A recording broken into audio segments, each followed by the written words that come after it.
Bonjour à tous, alors dans cette vidéo je vais essayer de vous expliquer le processus qu'il y a derrière le choix d'un calibre qui sera en adéquation avec votre utilisation.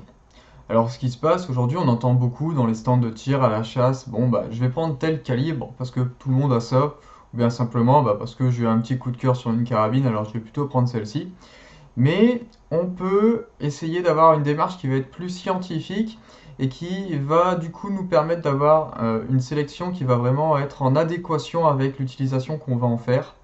Et donc, on va d'abord, dans une première partie, essayer de voir les différents profils qu'on rencontre, qu'on soit tireur sportif ou chasseur. On va essayer de voir un petit peu les différents critères qu'il va falloir prendre en compte. Dans une deuxième partie, je vais vous expliquer comment j'ai sélectionné mes données. Donc tout le processus qu'il y a en amont de la sélection, donc recueillir toutes les données pour les analyser. Et dans une dernière partie, on va analyser un cas bien particulier. Je vais me mettre en situation, je vais faire une sélection pour mon cas, qui est un tireur sportif qui veut tirer à 1000 mètres. Et donc du coup, on va voir tout le processus qu'il y a derrière la sélection, étape par étape.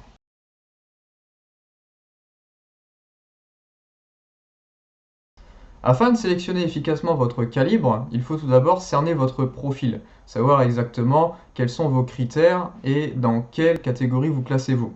Alors, on va voir qu'il existe grosso modo deux grandes catégories, qui vont être donc les tireurs sportifs et les chasseurs. Il y a des points communs entre les deux, mais aussi beaucoup de divergences. Alors, pour essayer de rendre ça le plus précis possible, je vais diviser les tireurs sportifs en trois grandes catégories, la courte distance, moyenne distance et longue distance. Pour ce qui est des chasseurs, on va tout simplement diviser aussi en trois catégories en fonction de la distance, ceux qui chassent en battu, ceux qui chassent à l'approche et ceux qui tirent plutôt à longue distance. Alors dans un premier temps, on va définir le profil d'un tireur sportif. Alors un tireur sportif, c'est quelqu'un qui tire pour le sport, c'est quelqu'un qui tire beaucoup, et par conséquent, le coût des munitions va être très important. À savoir que je vais prendre mon exemple, je tire en moyenne entre 60 et 80 balles tous les week-ends. Si chacune de mes munitions me coûte 2 euros pièce, faites le calcul, à la fin du mois, c'est un SMIC que je vais lâcher rien que dans l'achat des munitions. Et là-dessus, on ne compte pas les frais divers qui vont être par exemple l'essence pour aller au stand, le changement des canons si on use le canon, etc. Donc c'est vraiment un très très gros budget. Donc du coup, on va essayer d'avoir un coût relativement faible du fait de notre forte utilisation de munitions.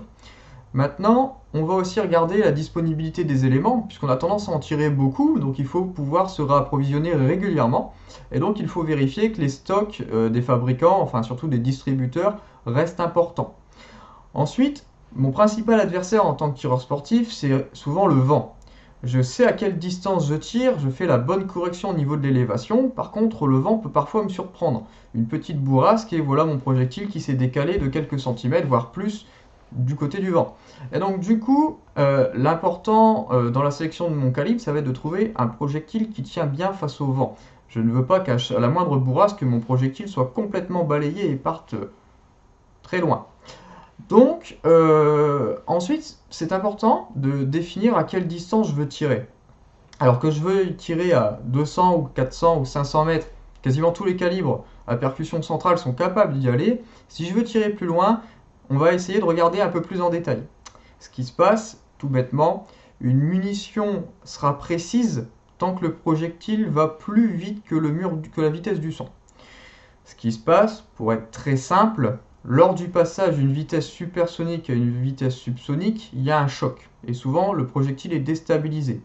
Donc on n'est pas certain que le projectile va conserver sa trajectoire, et donc on n'est pas certain des résultats du projectile. Donc c'est un paramètre qu'il faut que je prenne en compte. Si je décide de tirer à 1000 mètres, il faudra que ma balle soit toujours supersonique à 1000 mètres. Pour rappel, la vitesse du son est de 340 mètres par seconde.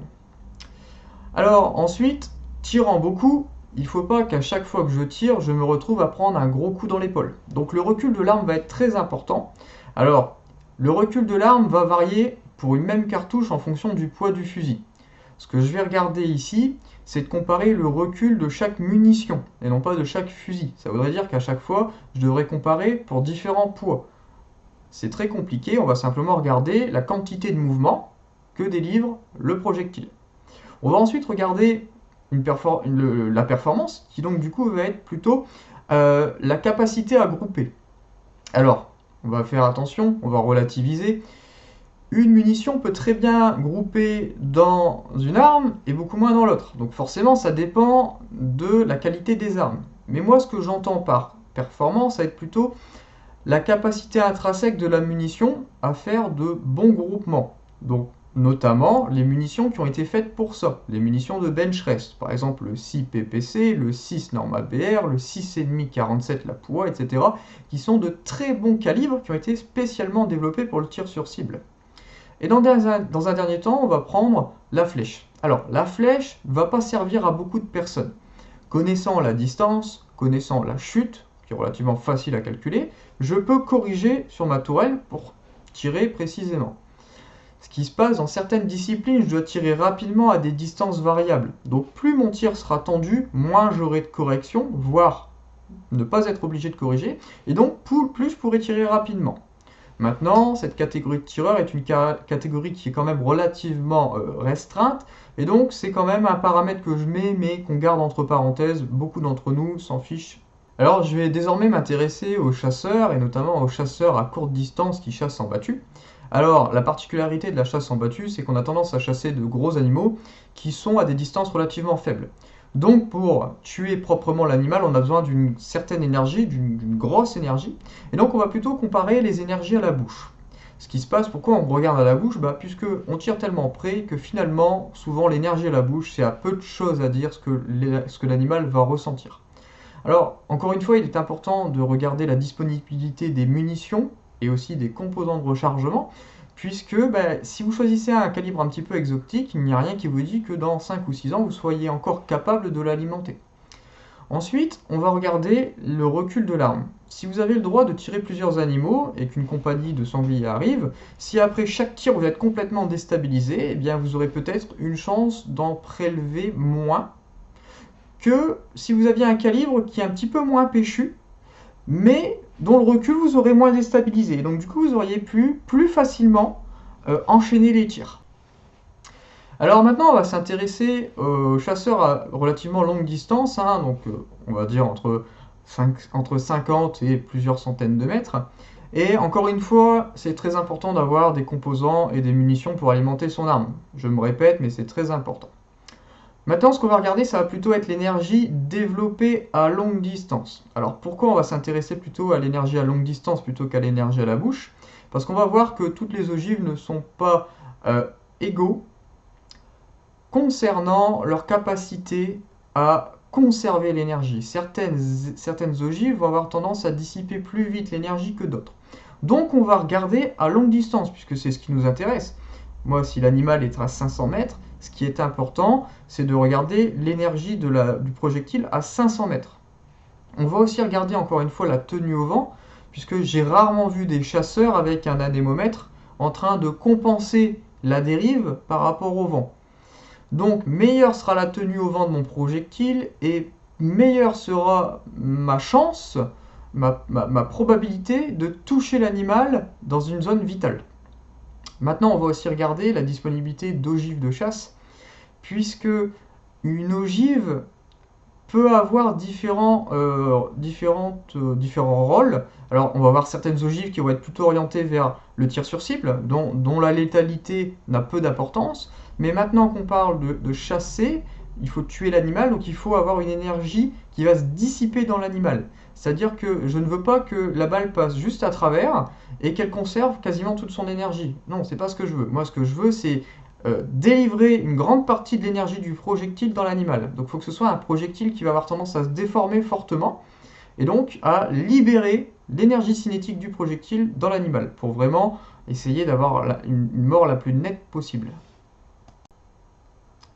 Alors on va désormais parler du coup des paramètres à comparer, qu'on soit tireur sportif ou chasseur, ils restent quand même plus ou moins les mêmes, et dans tous les cas je vais lister tous ces paramètres. Maintenant en fonction de votre profil, ce sera à vous de sélectionner les colonnes qui vous intéressent le plus.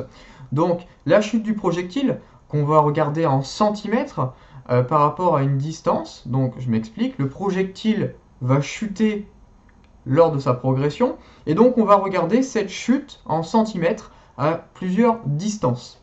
Je vais ensuite regarder la dérive par rapport au vent. Alors ce qu'on appelle la dérive, c'est tout simplement quel, à quel rythme la balle va être poussée par le vent. Alors pour que ce soit simple à calculer et que ce soit le même pour tous, on va prendre un vent de travers à 1 mètre par seconde.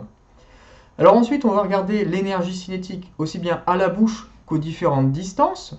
Donc comme ça, tous les profils de chasseurs auront leurs données. On va ensuite regarder la quantité de recul. Alors je vais aussi vous expliquer comment on le calcule, parce que généralement la quantité de recul, ce n'est pas quelque chose qu'on voit, calculé dans les calculateurs balistiques. C'est quelque chose qui est un petit peu souvent caché. Ensuite, je vais vous montrer aussi la durée de vie des canons. Alors ça, c'est un critère qui est quand même vraiment fortement critiquable. C'est le critère qui, pour moi, est le plus critiquable. La durée de vie du canon va dépendre de tellement de paramètres qu'on ne peut pas donner un chiffre exact. Si j'ai tendance à tirer un rythme soutenu, mon canon va chauffer, l'acier va devenir plus tendre, et donc du coup, les balles vont avoir tendance à plus éroder le canon. Si je tire comme un chasseur une balle, 2 balles par-ci, 3 balles par-là, l'érosion ne sera pas la même, donc le compte à la fin ne sera pas le même. Donc attention, j'ai donné des évaluations, des indices pour caractériser en moyenne ce qu'on a vu sur ces calibres. Je vais ensuite parler des coûts des rechargements. Alors attention, encore une fois, ce sont mes chiffres que j'ai eus sur un site. Ça ne tient pas en compte des frais de port. J'ai choisi d'acheter par quantité de 100. Si on achète par quantité de 1000, on aura des coûts plus faibles. Voilà, ça reste encore une fois aussi critiquable, mais ça vous donne une bonne idée pour comparer les calibres entre eux.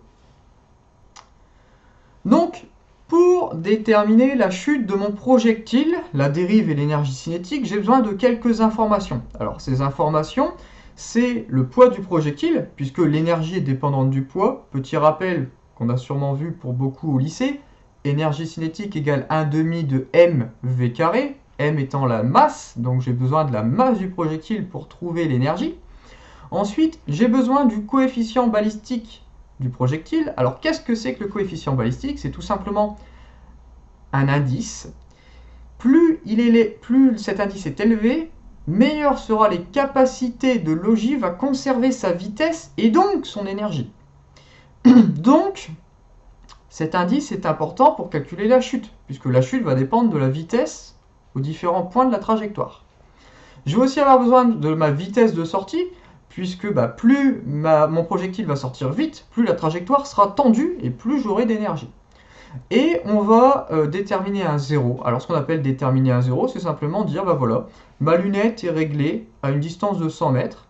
Et si je décide de tirer à 500 mètres, de combien le projectile sera en dessous de ma cible si j'avais visé en plein centre. Alors, pour ce qui est des coefficients balistiques et des ogives, vous pouvez aller voir chez différents fabricants. Alors moi personnellement, je tire beaucoup de munitions Hornady et j'ai trouvé leur site vraiment très très bien foutu. Et donc du coup, j'ai plutôt sélectionné des ogives Hornady. Alors, pour un poids donné, vous pourrez avoir différentes ogives. Alors là, on voit par exemple sur la diapo que vous voyez en ce moment que pour une ogive en 308 d'un poids de 150 grains, j'ai une multitude de choix possibles. Alors moi, ce que j'ai fait, c'est que j'ai sélectionné l'ogive ayant le meilleur coefficient balistique, puisque ce sera l'ogive qui aura la meilleure capacité à longue distance. Alors maintenant, il n'y a rien qui me dit que cette ogive, alors dans ce cas-ci, c'est une ogive qui est adaptée pour la chasse, mais il n'y a rien qui me dit pour un chasseur que cette ogive sera bonne pour la chasse. C'est à vous aussi de creuser et de sélectionner les ogives en fonction de votre utilisation. Alors maintenant que j'ai mon ogive et donc j'ai aussi bien le poids que le coefficient balistique, il me faut maintenant la vitesse. Alors la vitesse, je la trouve sur les tables de rechargement. Ce qui se passe, c'est qu'en fonction de la poudre utilisée et de la quantité utilisée, j'aurai des vitesses de sortie qui vont varier. Maintenant, certains fabricants, la plupart d'entre eux, donnent la vitesse maximale qu'on peut atteindre. Alors, à savoir que je ne conseille pas forcément de tirer à une vitesse maximale. Ça veut dire quoi? Ça veut dire qu'on consomme plus de poudre, qu'on va user plus vite le canon, et ça peut même être dangereux pour les personnes qui utilisent des armes assez anciennes. Donc, c'est pas forcément le top dans la vraie vie. Maintenant, pour comparer tous les calibres sur un même pied d'égalité, je ne vais pas prendre en compte les charges plus faibles, je vais toujours prendre les vitesses maximales. Au moins, on se place vraiment dans le top du top, dans le meilleur cas, dans la meilleure situation. Alors la durée de vie du canon, c'est quand même un critère qui est un petit peu difficile à définir. On peut simplement l'appréhender d'une manière globale en donnant une évaluation.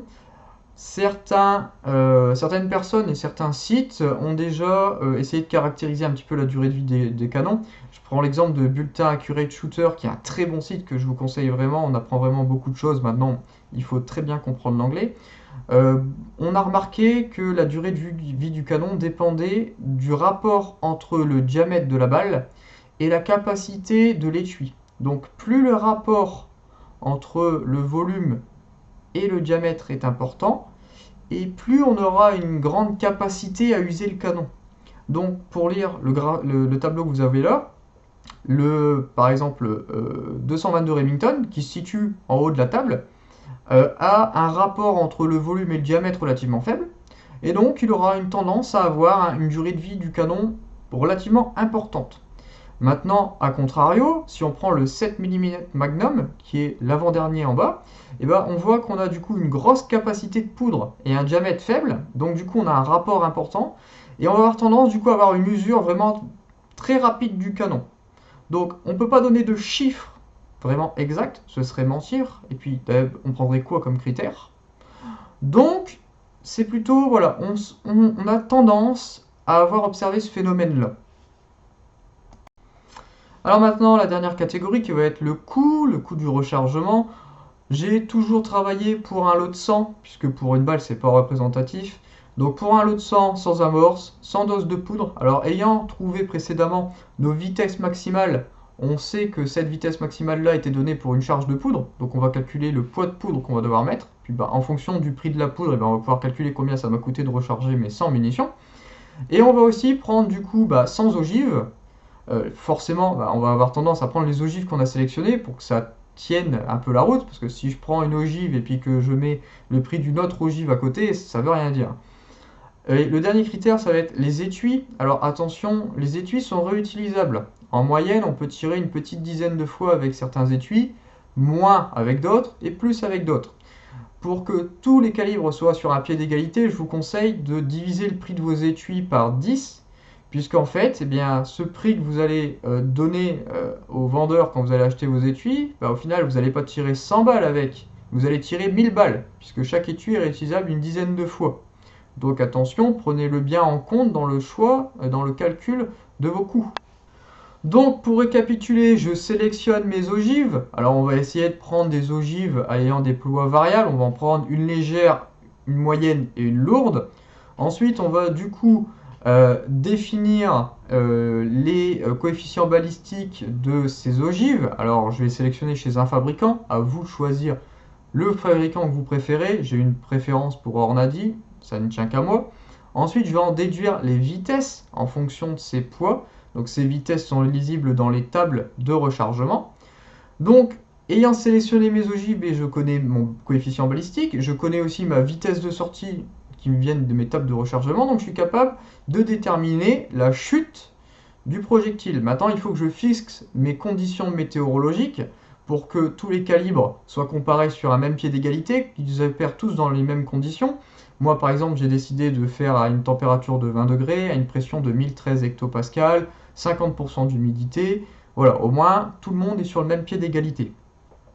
Donc maintenant, ayant toutes les informations, je peux compiler tout ça dans un calculateur balistique qui va me donner l'énergie aux différentes positions, qui va me donner la chute, qui va me donner la vitesse, il va me donner une multitude d'informations que je vais du coup pouvoir recopier dans un tableur pour synthétiser mes infos. Ensuite, je vais pouvoir calculer ma quantité de recul. Ma quantité de recul, c'est très bête. C'est une formule toute bête qu'on apprend au lycée. C'est quantité de mouvement égale la masse fois la vitesse. On prend la masse du projectile en kilos, donc attention, convertissez bien, fois la vitesse du projectile en mètres par seconde. Ensuite, je calcule le coût de mes composants. Et voilà, j'ai terminé. J'ai tout mon tableau et maintenant, je vais pouvoir commencer le processus de sélection. Donc vous pouvez voir toutes les données que j'ai synthétisées sur un tableur. Alors, j'ai décidé, pour le rendre le plus lisible possible, de mettre des petites couleurs. Au moins, on arrive à voir les grandes familles. Donc, à savoir, j'ai trié par diamètre d'ogive. Donc, en premier, les calibres ayant un diamètre d'ogive de 224, suivi de 243, etc., en ordre croissant. Donc, dans chaque famille, j'ai essayé de mettre 2 à 3 représentants au minimum. Parfois, j'en ai plus, parfois, j'en ai 4, parce que j'ai jugé que c'était important d'en mettre un petit peu plus. Pour du coup chaque calibre, j'ai déterminé un poids dit léger, moyen et lourd. On va prendre l'exemple du 308 que beaucoup connaissent. On peut tirer très léger, c'est-à-dire du 110 grains, un petit peu plus lourd, du 150, voire du 168 qui est beaucoup utilisé. Et on peut même tirer très lourd, 212, 220, 240 grains. Moi j'ai décidé d'utiliser 212 dans le cas présent. J'ai donc trouvé les ogives correspondant à mes poids. Je les ai sélectionnés pour avoir le meilleur coefficient balistique. J'ai déterminé les vitesses de chaque combinaison grâce aux tables de chez Vita. Et donc, j'ai compilé tout ça dans un calculateur balistique qui m'a donné les chutes à 250, 500, 750 et 1000 mètres. Donc, toutes mes données de chute et de dérive sont en centimètres. Donc, je vous prends l'exemple, on va prendre le 308 à une distance de 250 mètres. Le projectile aura chuté de 17,9 cm. Par rapport au point de visée, si ma lunette était réglée à 100 mètres. Donc à 100 mètres, je tire, je mets en plein dans le mille. Je décide de tirer à 250 mètres, et bien le projectile sera tombé de 17,9 cm. C'est une moyenne, ça ne tient pas en compte de la précision de l'arme. On est d'accord? Ensuite, dans une autre colonne, j'ai mis le recul. Donc, comme je l'ai dit précédemment, quantité de mouvement égale à la masse fois la vitesse. Plus le chiffre donné est élevé, plus le choc sur l'épaule sera important. Donc ce qui est en rouge, ça secoue, ce qui est en vert, ça secoue pas. J'ai ensuite mis la durée de vie en tant qu'indice, A, disant tout simplement que c'est un calibre qui a tendance à avoir une durée de vie élevée, B, un peu moins élevée, C, moyenne, D, aïe aïe aïe, ça commence à manger le canon assez vite, et E, j'en ai mis qu'un seul en E, puisqu'il est un peu particulier, c'est un bouffe-canon terrible. Donc n'escomptez pas tirer 1000 balles avec ce calibre-là. Votre canon sera lisse avant d'atteindre les 1000 coups. J'ai ensuite mis les énergies, aussi bien l'énergie à la bouche que l'énergie à 250, 500, 750 et 1000 mètres. J'ai aussi mis du coup la distance maximale à laquelle on peut espérer tirer avec ce calibre. Comment j'ai déterminé cette donnée? C'est tout simplement la distance à laquelle l'ogive va devenir subsonique. Donc sa vitesse sera tellement descendue qu'elle va passer sous le mur du son. Et comme on l'a dit précédemment, ce moment, cette transition va déstabiliser la balle. Donc je ne suis pas sûr que plus loin elle fasse ce que je veux. Donc ça ne sert à rien de tirer plus loin. C'est simplement que le calibre n'a pas été fait pour tirer à cette distance-là. Et donc du coup, ça va être un critère de sélection pour beaucoup d'entre vous. Et en dernier, j'ai fait un calcul du prix de rechargement de chacun des calibres en fonction des composants. Alors pour la petite info, j'ai été prendre ces prix chez Hunting Sport, qui est une société en Luxembourg que j'affectionne particulièrement. Leurs tarifs sont vraiment super compétitifs, le service est top. C'est rare que je fasse de la pub, mais Hunting Sport c'est vraiment comme ça. Donc vous pouvez y aller, no problème. Donc, maintenant, on va commencer à traiter les données de ce tableau. Donc, on va traiter les données de ce tableau. Moi, je suis un tireur sportif. Mon objectif, c'est de pousser mes limites et j'aimerais tirer jusque 1000 mètres. Donc, c'est important de vérifier que le projectile sera capable de tenir à 1000 mètres. Je souhaite avoir une très bonne tenue au vent. Le problème, c'est que souvent, je connais le vent là où je suis, je ne sais pas vraiment ce qui fait plus loin, et donc meilleure sera la tenue au vent, et plus grandes seront mes chances de toucher ma cible. J'ai pas envie de chasser avec cette arme. Donc le critère de l'énergie n'en est pas un pour moi. Si vous êtes chasseur, attention, l'énergie est très très importante pour vous. C'est sûrement le critère le plus important d'ailleurs. Ensuite, je recharge mes munitions. Comme vous pouvez le voir là derrière moi, j'ai tout le matériel de rechargement. J'ai la presse, la doseuse, les jeux d'outils, des milliers d'ogives, des kilos de poudre. Attention, c'est limité à 2 en France, n'oubliez pas. Et donc du coup, moi je vais plutôt regarder le coût des rechargements plutôt que le coût des munitions manufacturées. J'ai un budget relativement limité. J'ai pas envie, à chaque fois que je recharge 100 munitions, de devoir sortir 100 euros. C'est pour moi trop cher. On va essayer d'avoir une munition performante, mais relativement peu coûteuse. Parce que, faites le calcul, je tire en moyenne 60 à 80 balles par week-end. Si je me retrouve à 1 euro la cartouche, bah, ça va vite coûter cher. Et donc, aussi, comme vous le voyez, bah, je suis pas bien costaud. Je fais à peine 70 kg, j'ai pas envie d'être secoué dans tous les sens à chaque fois que je tire, et j'ai pas envie d'avoir peur de l'arme. Donc, je vais essayer d'avoir une carabine dont le recul sera relativement faible, tout simplement bah, pour l'agrément de tir. J'ai pas envie de devoir me battre contre le fusil, comme je vois beaucoup le font, avec un 308 Mag par exemple, où à chaque tir, bah, on les voit reculer de 50 cm. Voilà, ça c'est pas ce que je veux, je recherche pas ça du tout. C'est mes critères à moi. Attention, là je fais ma sélection pour moi. Vous adapterez les critères en fonction de votre profil, de vous. On est bien d'accord? Donc, on va trier mes données. Donc, je vais commencer par mon premier critère qui était je veux tirer à 1000 mètres. Bon, voulant tirer à 1000 mètres, déjà, ce que je peux regarder, c'est que tous les projectiles dont la distance maximale est inférieure à 1000 mètres, bah, je peux déjà les supprimer, puisque finalement, bah, ils ne conviennent pas du tout à mon utilisation. Donc, par exemple, dans mon cas, bah, le 222 Remington est complètement éliminé. Les projectiles légers, tout simplement, sont éliminés. Alors, ce que vous voyez, si vous lisez attentivement le tableau, c'est que plus une munition sera légère, plus elle va partir vite, elle sera tendue au début, mais après, c'est la catastrophe. Après, elle perd très très vite sa vitesse, très vite son énergie, et donc du coup, c'est pas bon du tout. On dit toujours, si tu veux tirer loin, tire lourd. Pourquoi tire lourd? Puisque ce sont des projectiles avec de bons coefficients balistiques. Alors d'accord, ils partent plus lentement, mais très loin, ils se révèlent vraiment beaucoup plus performants que les projectiles légers.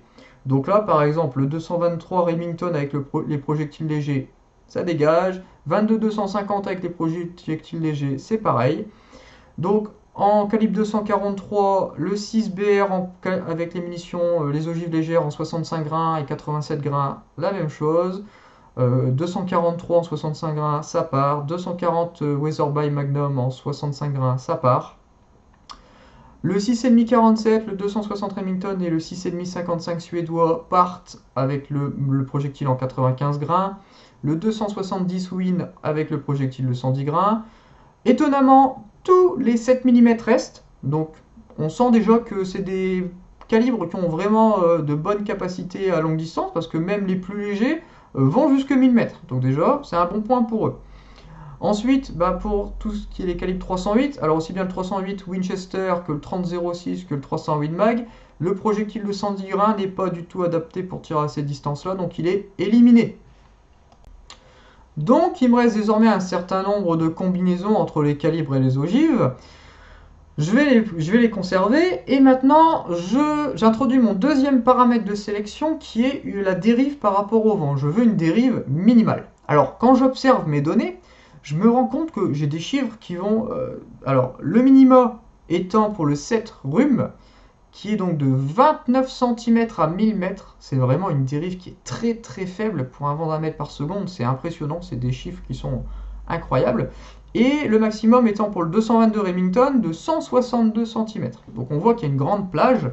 Maintenant, ce que j'ai remarqué, c'est que, ayant déjà supprimé une partie des calibres, une partie des combinaisons dans les calibres, je vois que mes informations déjà se sont rétrécies, et bah, je vois qu'il y en a beaucoup qui sont au-dessus de 50 cm et beaucoup en dessous. Bah, je vais déjà dire, bah voilà, tout ce qui est au-dessus de 50 cm de dérive à 1000 mètres, ça bouge trop pour moi, je les supprime.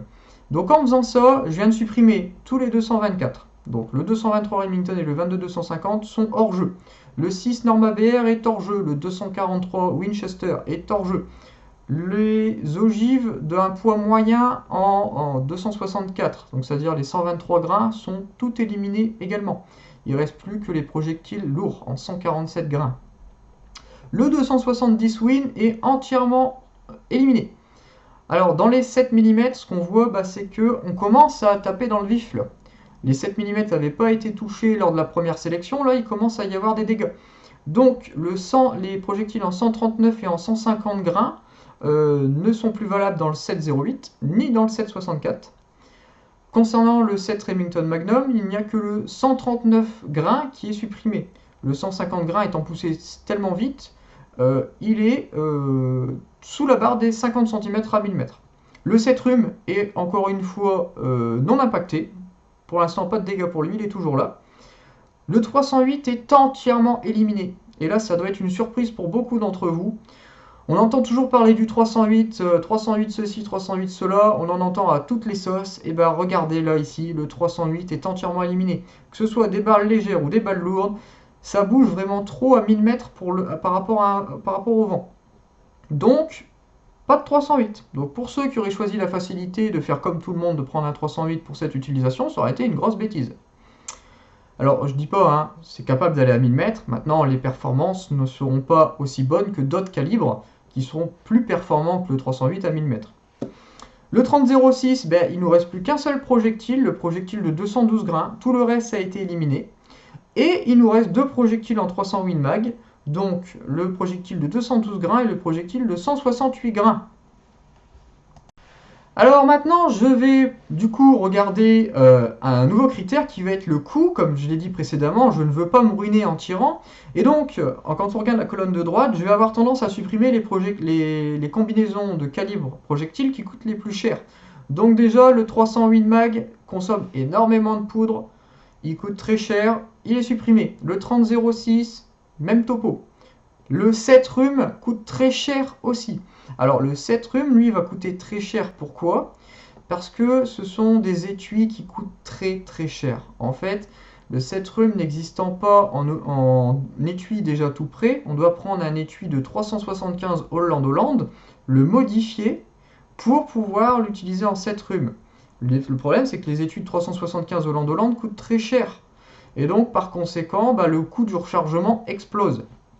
Maintenant, c'est un peu dommage quand même, puisque ce qu'on voit, c'est que le 7 rhume, quand on regarde bien ses performances, aussi bien la chute que la dérive que l'énergie, c'est le meilleur.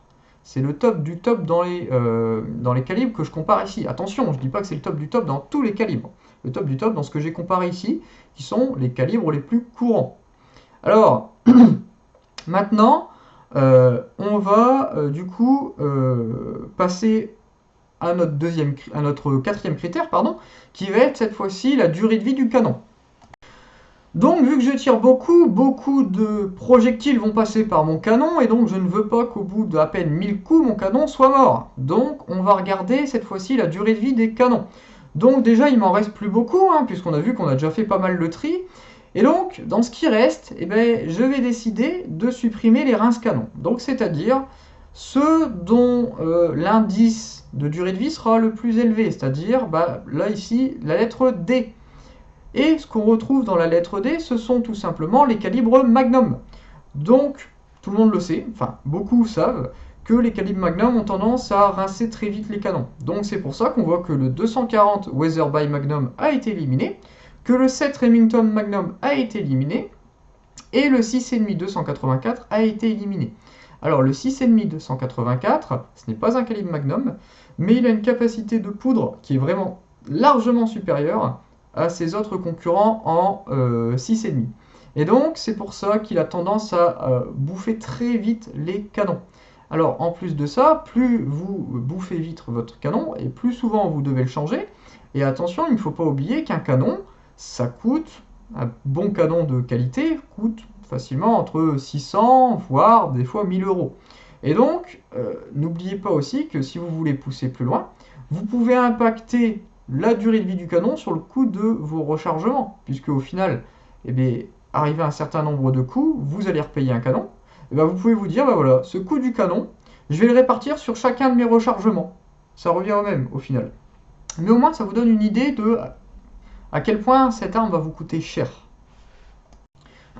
Donc jusqu'à présent, j'ai supprimé les calibres qui vont pas jusqu'à 1000 mètres, les calibres qui bougent trop par rapport au vent à 1000 mètres, les calibres qui coûtent trop cher, les calibres qui bouffent trop vite le canon. Maintenant, je vais éliminer les calibres qui sont tout simplement peu disponibles dans les armes que moi je souhaite. Je suis un tireur sportif, je veux tirer à 1000 mètres, je veux une arme de sport, et c'est très difficile de trouver une arme de sport en 7,64. Vous pouvez chercher le 7,64, c'est un calibre qui est vraiment beaucoup utilisé à la chasse, mais qui est très peu utilisé à longue distance. Donc je le supprime. du fait de la non-disponibilité des armes dans ce calibre. Je me retrouve donc dans la situation suivante, il me reste 4 calibres, donc le 6,5 47 Lapua, le 260 Remington, le 6,5 55 suédois et le 7 mm 08. Donc mon choix maintenant va du coup porter sur le dernier critère que j'avais énoncé qui est le recul. Je vois que le recul des 6,5 sera de 7,6, 7,4 et 8,1, alors que le 7,08 sera de 8,8. On voit qu'on a une tendance à avoir un petit peu plus de recul dans le 7,08. Donc de ce fait, je décide d'éliminer le 7,08. Alors ce choix est critiquable. On voit que la différence entre le 6,5 et le 7,08 est vraiment très faible au niveau du recul. J'ai décidé de le supprimer. Alors ceux qui ont plus l'habitude des gros calibres peuvent très bien le garder. Encore une fois, c'est mon choix, c'est ma décision pour mon cas. D'accord? C'est entièrement critiquable. Et bien voilà, on vient de du coup sélectionner 3 calibres qui seraient les plus adaptés dans mon utilisation. Donc à savoir le 6,5 47 Lapua, le 260 Remington et le 6,5 55 suédois. Ce que je remarque en faisant un petit peu de recherche sur ces 3 calibres, c'est que ce sont 3 calibres qu'on voit très couramment en compétition à milliards aux États-Unis.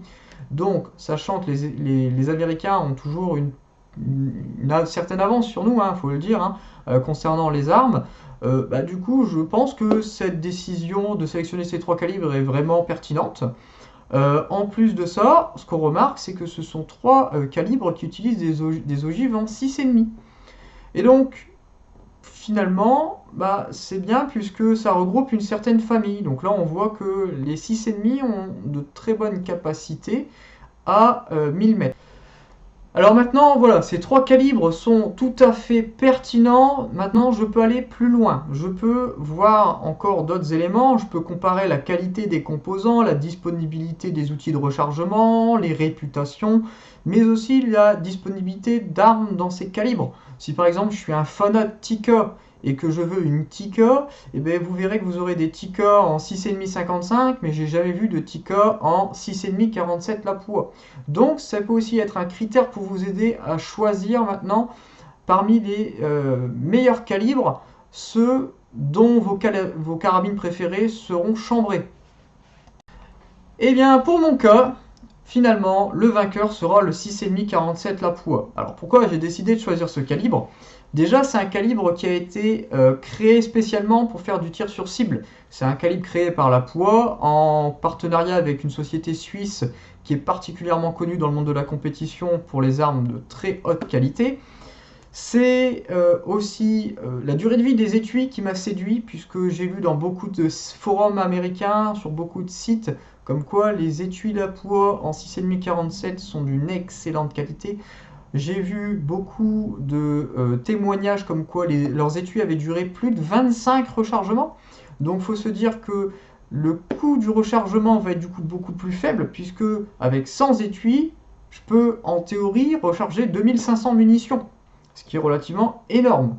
Donc un très bon point pour le 6,5 47.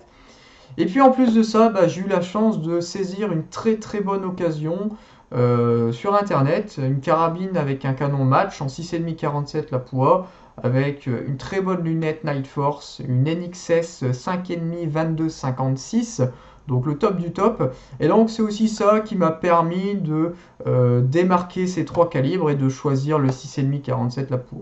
Alors voilà, c'est tout pour cette vidéo, j'espère qu'elle vous a plu.